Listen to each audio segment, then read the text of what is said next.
Merci beaucoup de cette invitation. Merci de votre confiance. Donc, je suis très, très heureuse d'être parmi vous et de suivre cette première session de réflexion, de prospective sur les capitales européennes de la culture transfrontalière. Et évidemment, j'ai regardé le programme qui me paraît particulièrement intéressant et avec beaucoup d'acteurs très informés et très qualifiés. Donc c'est un peu sous votre contrôle que je vais faire cette courte introduction de 15 minutes, comme il m'a été demandé. Je vais commencer par un détail un peu provocateur. Robert Menas, qui est un écrivain autrichien, a publié en 2017 en Autriche La Capitale. Et c'est une sorte de livre-pamphlet sur Bruxelles et sur les activités des institutions européennes. Et parmi les anecdotes qu'il cite ou les personnages qu'il décrit, il y a une fonctionnaire européenne qui est complètement humiliée parce qu'en tant que fonctionnaire, elle a été mutée à la Direction générale éducation-culture. Donc direction générale sans aucun prestige, direction générale sans aucun avenir. Et donc cette personne est littéralement traumatisée par cette mutation. Alors, cette anecdote, juste pour dire que la question culturelle à l'échelle de l'Union européenne, c'est toujours une question complexe et c'est toujours une question, j'ai envie de dire, déséquilibrée. C'est-à-dire soit on surdétermine la dimension culturelle en disant c'était déjà là, c'est là depuis le Moyen-Âge, depuis Rome, etc., etc. Donc c'est un déjà là, donc c'est formidable, donc il n'y a même pas à la construire, la culture européenne, parce qu'elle existe en soi pour soi. Donc c'est une espèce de surdétermination et aussi d'illusion rétrospective, me semble-t-il. Et puis d'un autre côté, on sait, et vous savez bien, que les budgets attribués à la culture sont quand même des plus ténus et des plus modestes si on les compare avec les autres lignes budgétaires de l'Union européenne. Donc tout ça pour dire que dans cette perspective, la Commission intervient très tard en culture, puisque ce n'est qu'en 1977 qu'elle fait un premier plan d'action culturelle, d'ailleurs très pressurisé, si j'ose dire, par le Parlement européen, ce qui était une bonne chose. Et puis finalement, on a cette réunion, on a le Conseil, enfin le sommet des chefs d'État en 1983 qui glisse dans sa déclaration finale un mot sur la culture. Il y a 2 lignes, un mot sur la culture et l'importance du patrimoine culturel européen. Et puis en définitive, en 1984, on a cette réunion officielle des ministres en charge de la culture, les 10 à l'époque, plus Espagne et Portugal, invités comme observateurs, puisqu'ils vont rejoindre l'Union européenne, la communauté européenne, assez rapidement. Et en fait, c'est lors de cette réunion à Luxembourg, le 22 juin 1984, que sont décidées un certain nombre de choses. Alors parmi elles, il y a l'idée d'un programme pour l'audiovisuel et le cinéma, ce sera Média qui naîtra en 91. Il y a l'idée d'année européenne, de la musique, etc., des langues, enfin tout ce qui sera décliné par la suite, comme l'année européenne du dialogue interculturel en 2008. Et il y a l'idée qu'il faudrait faire des actions dites incitatives qui rapprocheraient les Européens et qui feraient prendre conscience du fait qu'on partage le même espace, même si on n'est pas identique. Je reviendrai sur cette question d'identité. Mélina Mercouri, qui est alors ministre grecque de la Culture, la grande actrice par ailleurs, propose que des villes aient chaque année un rôle important à jouer pour montrer, présenter tous les brassages culturels européens. Et c'est comme ça que cette proposition appuyée par Jack Lang, notre ministre de la Culture français à l'époque, va faire son chemin et qu'on va aller vers le programme Ville européenne de la culture qui sera dans un premier temps un programme, ce qu'on appelle une initiative intergouvernementale, c'est-à-dire complètement coordonnée par les États et qui va rentrer par la suite dans les attributions du programme Culture. Culture 2000 puis Culture, donc qui deviendra une action communautaire, mais enfin vous savez que c'est un processus à échelle multiple, où il y a aussi bien des représentants du Parlement que de la Commission, que des États membres, ainsi que des experts indépendants. Donc c'est un ensemble assez complexe que je ne décrirai pas ici parce que ce n'est pas le sujet. Alors en fait, comme l'a dit très bien Christian Lamour, les thématiques des capitales européennes de la culture ont singulièrement évolué. Et c'est vrai que le tournant un petit peu symbolique, c'est Glasgow, incontestablement. C'est-à-dire qu'avant, on ne prend pas trop ça au sérieux. Enfin bon, il y a des villes, Athènes, Amsterdam, etc. Mais on ne prend pas trop ça au sérieux. On voit ça comme une sorte d'événement, une sorte de coup de communication, coup de com', comme on dit, une opération marketing urbain, mais sans plus. Et puis les villes qui sont choisies dans la première génération, comme vous l'avez dit, sont des villes qui sont déjà repérées, qui sont des villes qui sont déjà, bon, Paris en 1989. Pourquoi Paris, bon sang, avait-elle besoin d'être capitale européenne de la culture? D'ailleurs, elle n'a rien fait. Elle n'a pas fait de programmation ad hoc. Elle a décrété qu'elle était capitale européenne, ville européenne de la culture en soi pour soi, puisqu'elle fêtait en même temps le bicentenaire, donc elle était trop occupée. Enfin bon, bref. Je passe sur ces détails qui nous ont fait honte. Dans certains cénacles européens, quand on se moquait de la première capitale européenne française. Heureusement, après, ça s'est amélioré. Avignon, déjà en 2000, c'était plutôt intéressant. Ça a donné lieu au lancement de réseaux européens. Et puis, bien sûr, Lille, qu'on ne cessera de citer, et Marseille, Provence-Côte d'Azur. Donc, on a eu après de très, très jolis résultats, disons, mais on est après un démarrage un peu compliqué du côté français. Bien, alors je voulais revenir sur quelques exemples parce que j'ai peu de temps et que de toute façon aujourd'hui on n'est pas là pour parler des capitales européennes de la culture en général, si j'ai bien compris, mais on est là pour parler des capitales européennes transfrontalières. Alors bien sûr, je vais citer des exemples que vous connaissez déjà et que certains d'entre vous connaissent infiniment mieux que moi, mais je voulais quand même refaire un petit cadrage comparatif. Alors évidemment Lille 2004. Alors même si Lille portait seul le titre, c'est important parce qu'après, on voit qu'on a Luxembourg et Grande Région. C'est autre chose. Le titre intègre officiellement la dimension euro-régionale. Dans le cas de Lille, elle n'était pas dans le titre, mais elle était évidemment dans les actions entreprises. Il y a eu la participation de 193 communes et évidemment beaucoup d'actions de long terme menées aussi. Avec la réhabilitation de l'ancien tripostal, la création de 12 maisons folies, dont 3 sont en Belgique, Courtrai, Mons-Tournai. Je pense que les maisons folies, bon, c'est un concept intéressant, c'est la réhabilitation de lieux industriels ou de lieux patrimoniaux pour en faire des sortes de, j'ai envie de dire, maisons culturelles de quartier, sans que ce soit du tout dans ma bouche péjorative, c'est-à-dire quelque chose qui est près des gens, qui est aussi leur lieu où ils peuvent organiser des choses, etc. Donc une forme de maison de la culture évidemment beaucoup plus participative que les maisons de la culture anciennes qu'on a connues. Et puis peut-être c'est intéressant aussi de voir que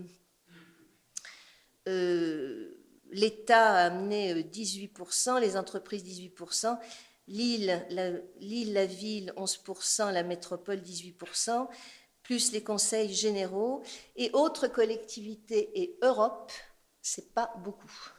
C'est pas beaucoup, de toute façon ça pose le problème récurrent que chaque année on pose lors des mentions des capitales européennes de la culture. La Commission européenne en direct met 1,5 million d'euros.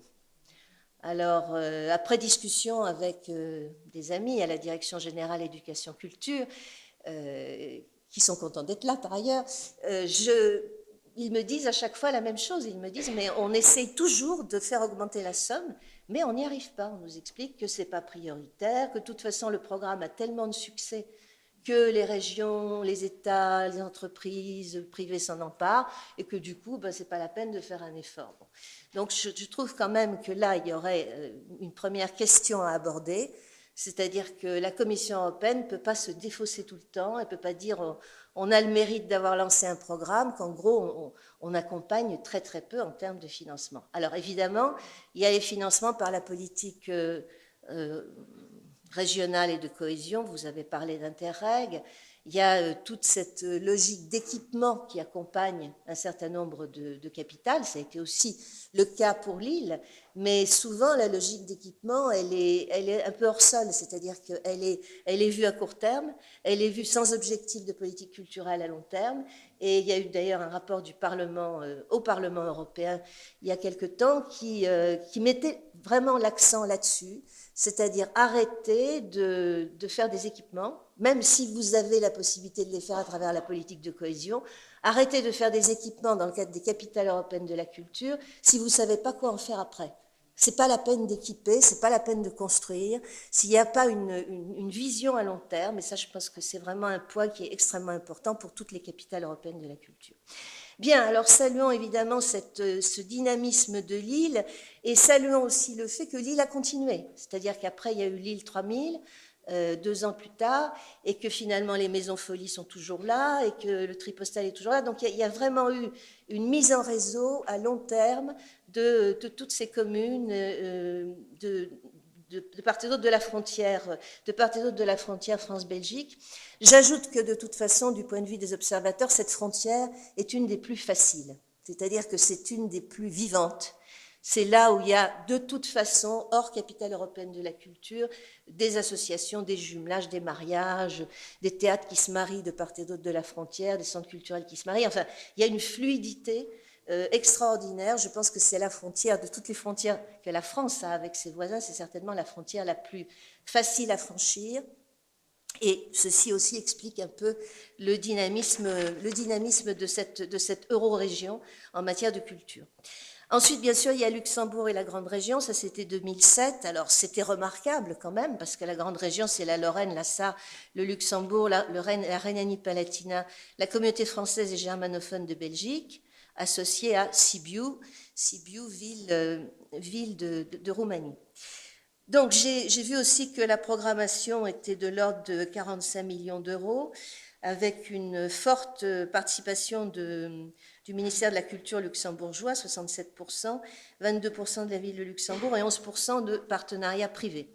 J'ai vu aussi qu'il y avait eu toute une série d'accords multilatéraux, bilatéraux signés, que c'est un montage, je pense en termes de capitale transfrontalière, c'est un montage exemplaire et très très intéressant, puisque parmi les employés de la structure principale à Luxembourg, il y avait les 36 employés étaient français, allemands, belges, plus des volontaires européens, enfin donc une équipe totalement multiculturelle ou disons internationale, et je pense que ça c'est extrêmement intéressant aussi. Et puis le fait que les régions, chaque région ou chaque land qui était partenaire a mis en place des coordinations régionales. Ça aussi, c'est très intéressant. Il y a eu 133 projets transfrontaliers, en plus des projets, évidemment, portés par chacune des entités, plus de projets à Luxembourg, mais ça c'est logique et on s'y attend. Il y a eu 30 projets communs avec Sibiu. Alors, à ce propos, je voudrais dire quelque chose qui est un peu récurrent. Je ne sais pas si c'est bien que chaque année, on ait une capitale européenne de l'ouest de l'Europe et une capitale européenne de l'est de l'Europe. Personnellement, je pense que ça tend à prolonger un clivage, qui est un clivage historique, mais que nous devrions être à même de dépasser depuis longtemps. Ça sépare les problématiques, ça sépare aussi les publics, parce que nous, Européens de l'Ouest, avons très peu de curiosité pour l'Europe centrale et orientale, donc nous sommes une toute petite minorité brillante qui va voir ce qui se passe de l'autre côté de l'ex-rideau de fer. Et du côté de l'Est, on est plus intéressé évidemment de voir ce qui se passe à l'Ouest. Je pense qu'il y a plus de mobilité et de curiosité, mais il n'y a pas toujours la possibilité de le faire. Donc en fait, on se retrouve dans une situation où les publics restent séparés, et puis chaque année c'est la même histoire. On parle beaucoup de la capitale européenne de la culture de l'Ouest et très peu de celle de l'Est. Et je dirais même que ça fait partie des effets pervers, mais par exemple le fait qu'on ait beaucoup insisté sur Luxembourg et Grande Région, ce qui était très bien, on est là pour ça, donc pour étudier un tel exemple brillant, mais le fait qu'on ait tellement insisté sur Luxembourg et Eurorégion a complètement éclipsé Sibiu. Il y a des grands médias, que je ne citerai pas, des grands médias français qui ont présenté Luxembourg et Grande Région et qui ont carrément oublié que Sibiu était aussi capitale européenne de la culture. Donc ça, voilà, ça pose un certain nombre de problèmes qui, je pense, doivent être revus, révisés, etc. Alors, je voulais aussi vous citer un exemple que je trouve très intéressant, c'est ce qui s'est passé en 2011 entre Turku, alors Turku, 5e ville de Finlande, et Tallinn, capitale de l'Estonie, de part et d'autre du golfe de Finlande. C'était la première fois que deux capitales étaient aussi proches, c'est-à-dire 179 km. Et du coup, Turku et Tallinn ont souhaité mettre en place des axes communs de programmation. C'est-à-dire qu'elles ont véritablement préparé la capitale européenne de la culture ensemble. On peut dire que c'est du transfrontalier là aussi, même si c'est la mer qui les sépare. Et donc, elles ont consacré, elles ont axé leur communication sur leur commune appartenance à l'espace baltique, enfin baltique nordique, disons. Et alors que Turku avait un tout petit budget, 16 millions d'euros pour la capitale, c'est un des plus petits budgets, contre 50 millions pour Turku, elles ont monté des opérations communes, alors expédition de kayak, concours de mode Turku-Tallinn, mode architecture, face à la mer. Et elles sont aussi assez caractéristiques de cette nouvelle problématique, c'est-à-dire la réappropriation par les habitants de la ville, c'est-à-dire l'idée de l'attention aux propres habitants de la ville. Face à la mer, pourquoi ? Pourquoi est-ce que c'était stratégique et important et symbolique que Tallinn construise un parcours de vélo et de randonnée le long de la mer? C'est que pendant toute la période soviétique, l'accès au littoral était interdit. Donc là, c'est au sens physique du terme une réappropriation. Je trouve que c'est très, très intéressant ce que ces deux villes ont fait en présentant leurs activités sur un même site, et sans doute un exemple qui pourra être suivi par d'autres capitales. Alors effectivement, 2021, c'est Timișoara, Novi Sad et Elefsina. Dans le cas de Timișoara et Novi Sad, bien entendu, il y a la dimension euro-régionale. Alors c'est une dimension compliquée, mais c'est une dimension très intéressante. Et moi-même, ayant la chance de connaître un peu Timișoara, j'ai assisté à beaucoup de débats sur ce sujet, cette question, et je pense que là, il y aura aussi un travail très, très intéressant. Et puis évidemment, en 2022, c'est Kaunas, donc Kaunas, l'ancienne capitale de Lituanie, avec Esch-sur-Alzette. Et là aussi, vous pourrez faire des choses intéressantes ensemble. 2023, c'est amusant, enfin si on peut dire, parce que c'est une capitale, c'est une ville, capitale européenne de la culture hongroise. Donc ben voilà, c'est Veszprém, en espérant qu'elle se comportera comme Wrocław, c'est-à-dire qu'elle se comportera comme une capitale européenne de la culture ouverte.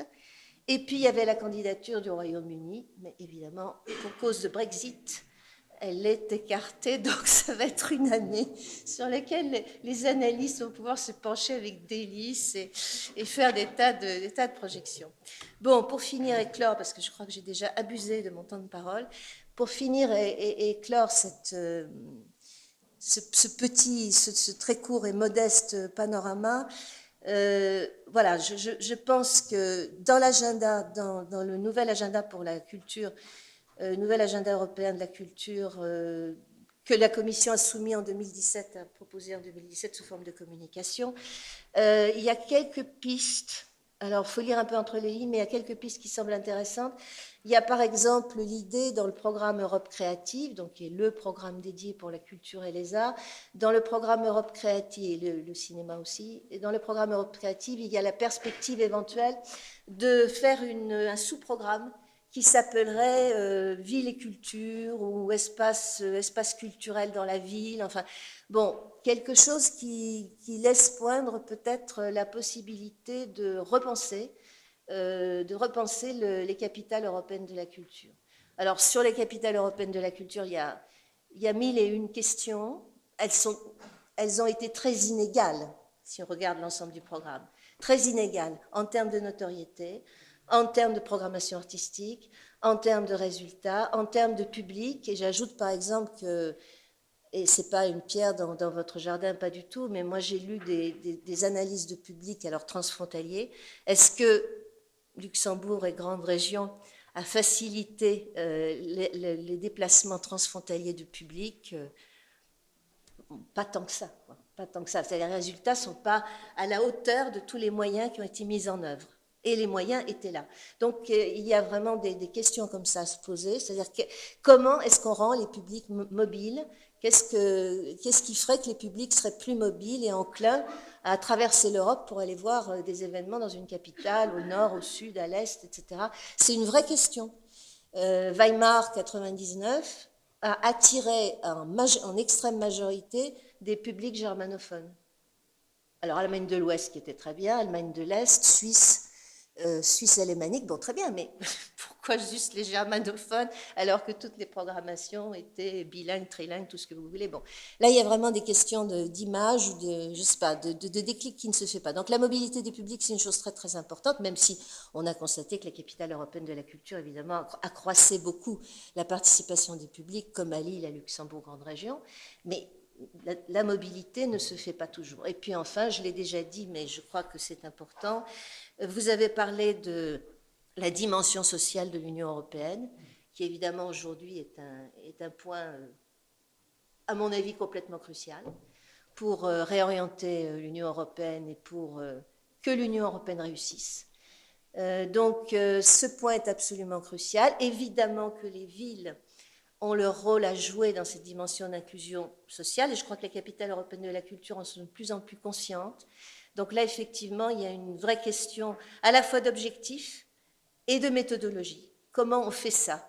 Est-ce qu'on fait de la programmation participative? Mais qu'est-ce que ça veut dire, la programmation participative? Est-ce qu'on fait... Enfin, voilà, comment on ajuste ça? Je sais que ce sera l'objet de certains des ateliers cet après-midi et de vos travaux en général. Je vous remercie beaucoup.